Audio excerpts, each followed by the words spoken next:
Assalamualaikum warahmatullahi wabarakatuh. Kembali lagi di AF19 channel yang membahas tentang informasi dan soal-soal P3K. Seperti biasa, yang baru pertama kali menemukan channel ini, jangan lupa untuk tekan tombol subscribe dan aktifkan loncengnya agar setiap saya mengupdate soal-soal P3K, Bapak Ibulah yang pertama kali mendapatkan notifikasinya. Terima kasih, langsung saja ke soal nomor 1. Nah, perhatikan alat-alat panel surya. Yang pertama baterai atau aki, yang kedua inverter, yang ketiga sel surya, yang keempat charger controller, yang kelima televisi, dan yang keenam panel surya. Jadi alur perpindahan energi listrik yang terjadi pada panel surya sampai bisa digunakan untuk menyalakan televisi. Nah, yang bisa digunakan untuk menyalakan televisi adalah, yang pertama pastinya di sini adalah yang sel surya, dan yang kedua ini panel surya, dan yang ketiga charger controller, dan yang keempat baterai atau aki, dan yang kelima inverter, dan yang keenam televisi. Nah, sehingga jawaban yang paling tepat di sini adalah yang D. 3, 6, 4, 1, 2, dan 5. Soal selanjutnya.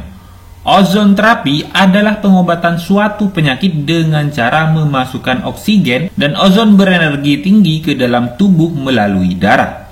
Ozon terapi merupakan terapi yang sangat bermanfaat bagi kesehatan, baik untuk menyembuhkan penyakit yang kita derita maupun sebagai pencegah penyakit. Paragraf di atas merupakan kalimat paragraf eksposisi. Nah, apakah yang A perbandingan, atau yang B klasifikasi, atau yang C laporan, atau yang D kausalitas, atau yang E definisi? Jadi eksposisi itu ada eksposisi definisi, yaitu memaparkan definisi suatu topik, dan yang selanjutnya ada eksposisi perbandingan, yaitu membandingkan gagasan utama. Dan selanjutnya ada eksposisi pertentangan, yaitu pertentangan akan satu hal dengan satu hal lainnya. Dan yang selanjutnya ada eksposisi laporan, yaitu berisi laporan dari sebuah penelitian. Dan yang selanjutnya ada eksposisi ilustrasi, yaitu penjelasan yang sederhana mengenai dua topik yang mempunyai kemiripan. Dan yang selanjutnya ada eksposisi proses, yaitu tahapan melakukan suatu dari awal sampai dengan akhir. Nah, di sini pernyataan ozon terapi adalah pengobatan suatu penyakit dengan cara memasukkan oksigen ozon bersinergi tinggi ke dalam tubuh melalui darah. Nah, di sini, ini memaparkan tentang definisi suatu topik. Jadi jawaban yang paling tepat di sini adalah yang E, definisi. Soal selanjutnya, ini ada sebuah puisi. Saat dedaunan mulai memanggilmu, tersenyum manis kala bersentuhan dengan alam, yang tak akan bosan menyapamu, awan pun akan menangis merindukan hadirmu. Nah, majas yang terkandung dalam puisi di atas adalah majas apa? Apakah yang A hiperbola, atau yang B majas personifikasi, atau yang C majas paralelisme, atau yang D majas metonimia? Ya, jawaban yang paling tepat di sini adalah majas personifikasi. Nah, jadi majas personifikasi itu adalah majas yang membandingkan antara manusia dengan benda mati. Nah, seolah-olah benda tersebut memiliki sifat layaknya manusia. Soal selanjutnya. Hal yang dapat dilakukan guru untuk menangani peserta didik yang didiagnosa mengalami diskalkulia adalah, apakah yang A memberikan anak banyak pengalaman untuk mengumpulkan dan bekerja dengan objek konkret untuk membiasakan dengan konsep-konsep tentang penjumlahan dan pengurangan sebelum dikenalkan pada tanda plus dan minus. Atau yang B, gerakan alat anggota tangan dan tubuh dilatih dengan menggunakan senam untuk menghaluskan gerakan otot-otot tangan. Atau yang C, anak disuruh menyalin huruf-huruf atau kata-kata yang biasanya terbalik melalui kertas transparan atau menulis huruf-huruf yang ditekan. Atau yang D, anak disuruh memotong-motong huruf-huruf atau bentuk. Atau yang E, anak diminta untuk mengelompokkan warna. Ya, jawaban yang paling tepat di sini adalah yang A, memberikan anak banyak pengalaman untuk mengumpulkan dan bekerja dengan objek konkret untuk membiasakan dengan konsep-konsep tentang penjumlahan dan pengurangan sebelum dikenalkan pada tanda plus dan minus. Nah, baik Bapak Ibu, jika Bapak Ibu tidak tahu jawabannya sudah mentok, jadi Bapak Ibu bisa memilih jawaban yang paling panjang. Nah, jika Bapak Ibu melihat video-video saya yang dulu, maka Bapak Ibu bisa menemukan di sana video saya yang cara menjawab soal ketika tidak tahu jawabannya. Bisa dicari di sana Bapak Ibu. Bisa dicari video-video saya yang sebelum-sebelumnya. Soal selanjutnya, penulisan kata serapan yang benar terdapat pada kalimat. Apakah A, sikap objektivitasnya sangat diperlukan di dalam menangani kasus ini? Atau yang B, perlu dilakukan upaya konkret untuk menangani krisis ini? Atau yang C, diagnosa terhadap pasien selalu dilakukan dengan cermat? Atau yang D, hal itu sudah dilakukan secara sistematis dalam makalahnya? Atau yang E, perusahaan itu mengutamakan efektivitas kerja. Nah, jadi kesalahan kata pada opsi A sampai dengan opsi E di sini ada kata objektivitasnya. Nah, di sini seharusnya objektivitas. Nah, dan yang B ini ada kata konkret. Seharusnya itu konkret. Nah, dan yang opsi C di sini kata diagnosa. Nah, seharusnya adalah diagnosis. Nah, untuk yang opsi E di sini ada kata efektivitas. F-nya ini seharusnya menggunakan V, efektivitas. Nah, dan yang opsi D ini benar. Nah, ini sesuai dengan KBBI. Sehingga jawaban yang paling tepat di sini adalah yang D. Soal selanjutnya. Berikut adalah sintaks suatu model pembelajaran. Yang pertama, penyelidikan individual maupun kelompok. Dan yang kedua, orientasi terhadap masalah. Yang ketiga, analisis dan evaluasi proses penyelesaian masalah.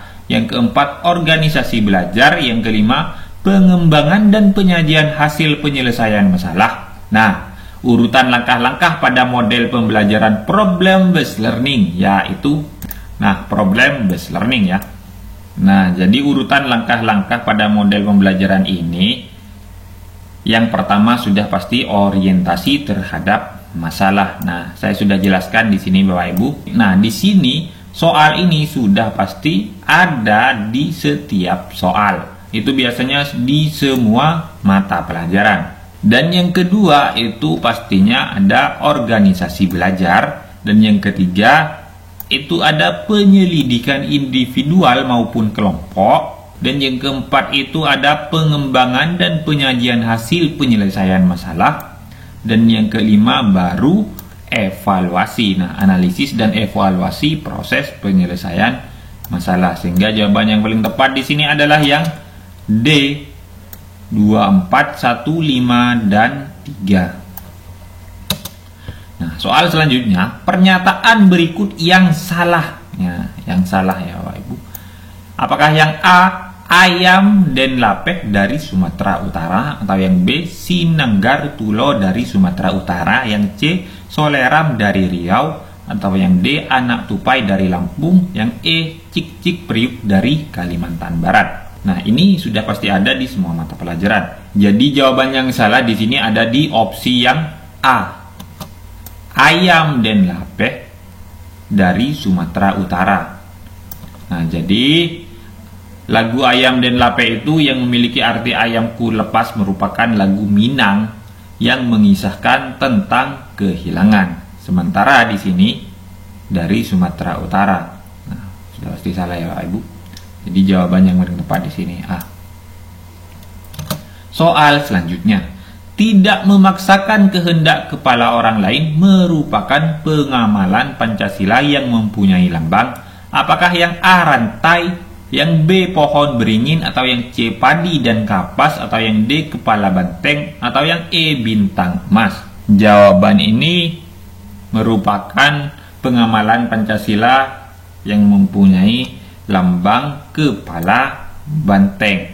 Jadi pengamalan Pancasila yang keempat itu ada musyawarah untuk kepentingan bersama, dan yang kedua itu ada melaksanakan musyawarah dengan akal sehat, dan yang ketiga ada menerima hasil musyawarah dengan lapang dada, dan yang keempat tidak memaksakan kehendak, dan yang kelima melaksanakan hasil musyawarah dengan tanggung jawab. Soal selanjutnya, alasan mengapa kepala banteng dijadikan lambang sila keempat Pancasila adalah: apakah yang A, banteng diartikan sebagai hewan sosial yang suka berkumpul dan bergerombol, yang menggambarkan budaya bangsa Indonesia yang senang berkumpul, berdiskusi, dan bermufakat?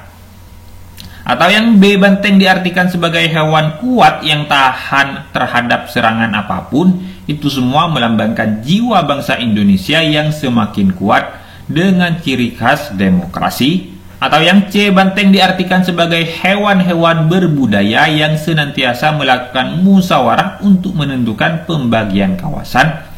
Atau yang D, banteng diartikan sebagai hewan-hewan berbudaya suka bergerombol agar lebih kuat melambangkan Indonesia yang suka mementingkan persatuan Indonesia? Atau yang E, banteng diartikan sebagai hewan-hewan yang kuat mencerminkan bangsa Indonesia yang tegar dan kuat meskipun diterpa rintangan apapun? Ya, jawaban yang paling tepat di sini adalah yang opsi A. Jadi banteng diartikan sebagai hewan sosial yang suka berkumpul dan bergerombol. Saat banteng berkumpul menjadi lebih kuat dan sulit diserang lawan. Jadi lambang kepala banteng tersebut menggambarkan budaya bangsa Indonesia yang senang berkumpul, berdiskusi, dan bermufakat. Ya, sekian dulu video kali ini. Semoga video ini bermanfaat. Semoga Bapak Ibu yang belum lolos menjadi P3K tahun ini bisa lolos menjadi P3K. Semangat terus. Wassalamualaikum warahmatullahi wabarakatuh.